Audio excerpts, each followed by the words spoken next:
Bonjour tout le monde, shalom, salam, j'espère que ça va bien. Donc voilà, première vidéo sur cette chaîne, sans prétention. Je demande pas de mettre de pouces, de partage ou de cocher des cloches. Je suis pas votre daron, chacun fait comme il veut. Donc en fait, moi je suis venu vous présenter ma dernière acquisition. Donc la Lynx, belle bête, hein, elle est balèze. Lynx Atari, donc Lynx 2, qui est techniquement pareil que la première. C'est juste l'esthétique qui change et puis quelques options, peut-être un poil plus économique paraît-il. Donc c'est une console que moi j'ai pas possédée à l'époque. À l'époque moi j'avais la Game Gear que j'ai toujours d'ailleurs. Et bon, j'avais quelques potes qui avaient la Game Gear et d'autres qui avaient, beaucoup d'autres qui avaient même la Game Boy, mais aucun qui avait la Lynx ou la PC Engine GT, je connaissais personne. Console qui était moins facile à trouver et qui était pourtant techniquement les plus puissantes. Donc à titre comparatif avec la Game Gear, c'est toutes les deux des consoles couleur rétro-éclairées, mais cette petite console est bien plus puissante que la Game Gear et beaucoup plus puissante que la Game Boy, mais la Game Boy avait cet avantage d'être plus facilement transportable et puis surtout plus économique avec son écran monochrome et pas éclairé. À la différence de là, c'était une technologie un peu, on va dire, entre guillemets, en avance sur leur temps, hein. C'est comme la Game Gear ou la PC Engine. Écran rétro-éclairé, couleur, forcément, bon, bah, ça bouffait de la pile. Donc moi, là, j'ai pris un câble secteur parce que j'ai pas de pile. Donc voilà, c'est une console que j'avais pas possédée à l'époque et qui est plutôt pas mal. Donc j'ai préféré celle-là que la Lynx 1, je pense que je vais choper aussi un de ces quatre, mais là je voulais celle-là déjà en premier parce que je la trouvais esthétiquement plus belle. Et bah voilà, quand j'étais gamin, je la voulais absolument. Moi j'avais commencé par Atari, hein. La première console sur laquelle j'ai posé les paluches, c'était la Atari Pong. C'était le système Pong par Atari, hein. Et c'est ce qui m'a vraiment donné envie d'avoir une console de jeu. C'est même ce qui m'a donné le kiff des jeux vidéo. Et la première console que j'ai possédée, bah, c'était l'Atari 2600. Atari 2600 qui était à l'époque vraiment une machine incroyable et qui est vraiment la première console de jeu qui a cartonné au niveau du grand public. Bon, par la suite, j'ai eu la Master System et j'ai eu aussi l'Atari 7800 qui est arrivé très tardivement en France. Je me rappelle que ça avait créé d'ailleurs des petites embrouilles entre mon frère et moi parce que bon, à cette époque-là, il voulait la Mega Drive. Et moi, j'étais encore dans mon délire de vouloir une Atari. J'avais tellement kiffé Atari. J'avais pris la 7800, ce qui fait qu'on a eu la Mega Drive un peu plus tard, mais on l'a eu avec le Mega CD. Donc on va arrêter de chialer 30 secondes, c'était plutôt pas mal. Et donc, bah, j'aurais bien voulu avoir cette Lynx à l'époque, mais dans le petit coin paumé où je vis, elle était difficilement trouvable, et puis peut-être par correspondance, je sais pas. Et puis voilà quoi. Donc j'ai fait comme tout le monde. Donc elle a pas beaucoup de jeux cette console, je crois 132 jeux ou un truc du genre. Elle a été plutôt boudée par les studios japonais, comme la plupart des consoles occidentales, hein, à l'époque. Je crois qu'il n'y a pas beaucoup de jeux vraiment de studios japonais. Je crois qu'il y a un ou deux Ninja Gaiden, quelque chose comme ça. Mais bon, ça n'empêche qu'elle a quand même des bons jeux. Donc bah là, je vais vous montrer. Je sais pas si on verra bien avec la caméra. Je vais la brancher.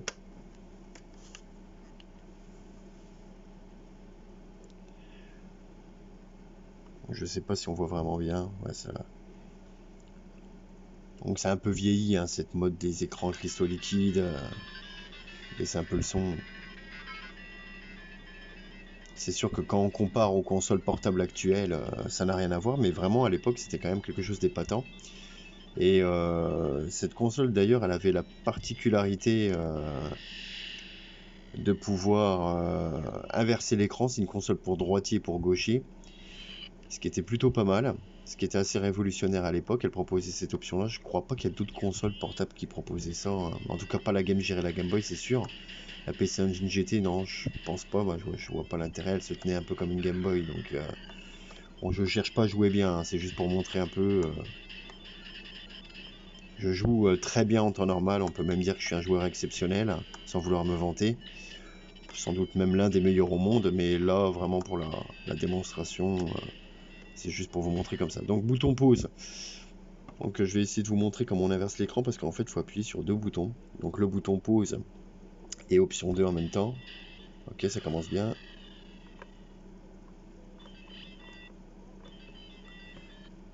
Voilà. Et là, c'est inversé. Et voilà, et on remet. Il faut avoir le petit coup de main, en fait. Donc, voilà. Je vais pas faire une présentation des jeux. J'ai pas beaucoup de jeux en plus. Il faudrait que je me chope d'autres jeux comme Paperboy, un jeu que j'adore. Elle a pas mal de jeux d'ailleurs qui étaient assez connus à l'époque comme ça, là, comme Paperboy, comme Double Dragon. Donc là c'était ça. Je vais vous montrer les autres jeux que j'ai. Hop. Alors Pit Fighter, franchement c'est de la merde. Bah moi personnellement j'aime pas du tout.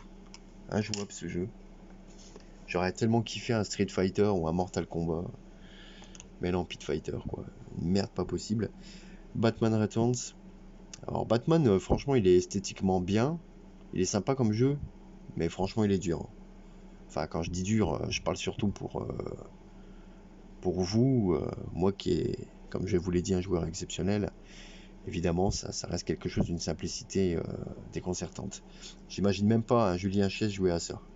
C'est même pas la peine, quoi. Je crois qu'il dépasse pas l'écran d'accueil. Et le dernier jeu que j'ai, et de la chance parce que je l'ai eu en boîte, donc ça c'est plutôt pas mal.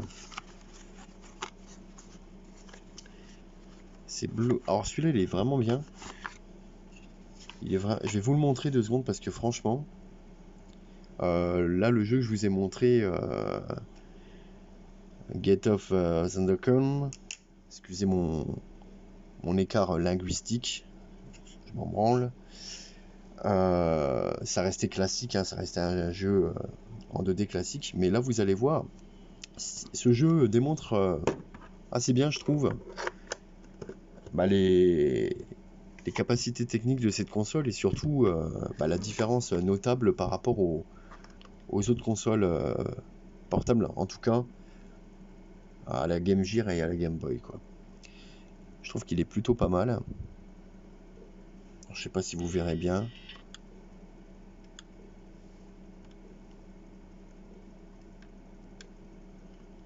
Voilà. Alors regardez, franchement, je trouve que c'est vraiment top, quoi.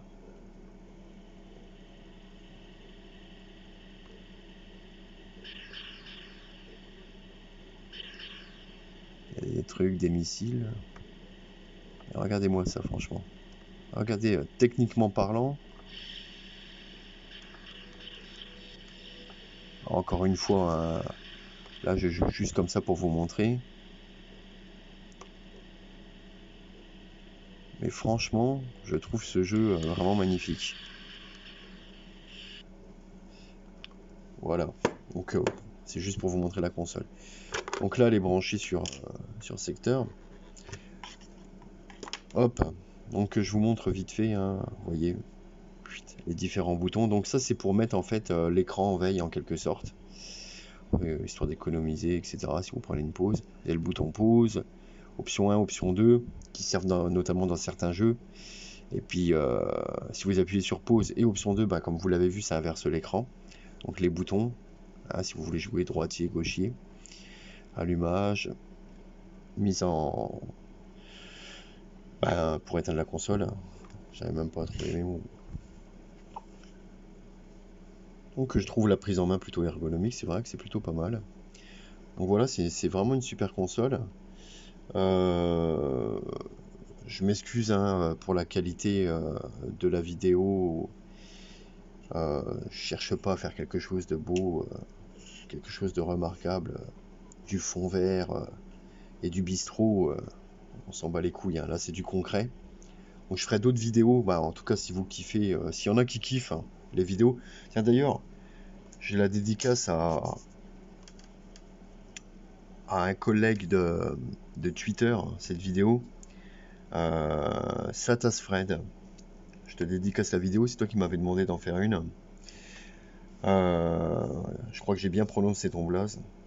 Je vais t'appeler Fredo, ce sera plus simple. Je te dédicace la vidéo, hein. Tu m'as demandé d'en faire une, c'est pas trop mon délire. J'avais une chaîne avant, bah, que j'ai toujours, mais plus basée sur le sport, sur la musculation et les arts martiaux. J'ai fait quelques vidéos, mais en fait, j'ai pas vraiment suivi cette chaîne. Donc là, bah ouais, j'aimerais bien faire quelques vidéos sur le rétro gaming, etc. Bah, entre autres, hein, rétro gaming, parce que pas que. J'aime bien aussi les jeux vidéo actuels, même si j'ai une préférence pour Xbox. On peut parler d'autres choses, hein, de PlayStation. J'ai aussi tout un tas de PlayStation, de consoles Nintendo. Mais j'avoue que depuis que la Xbox Series X est sortie, je suis pas mal dessus, tant cette console est exceptionnellement incroyable. Donc certains me diront oui, mais il n'y a pas encore de... Va te faire enculer, ça arrive. En tout cas, pour le moment, elle démontre clairement qu'elle a des capacités plutôt pas mal. Je m'excuse pour le mot enculé, hein. Si ça en a choqué certains, j'y peux rien. Donc voilà, bah écoutez, je vous dis à plus tard. Le prochain coup, j'essaierai de faire une espèce d'introduction, un truc stylé, genre années 80, 90. Ce serait pas mal, je trouve. Ce serait pas mal. Et puis après, je demanderai des dons. Voilà, comme ça, je serai un parfait youtubeur. Je m'aurais enchiésé, si je peux dire. Je vous demanderai des dons. Même si j'ai déjà du pognon, c'est pas grave. Balancez le pognon quand même. Allez, sur ce, bonne soirée.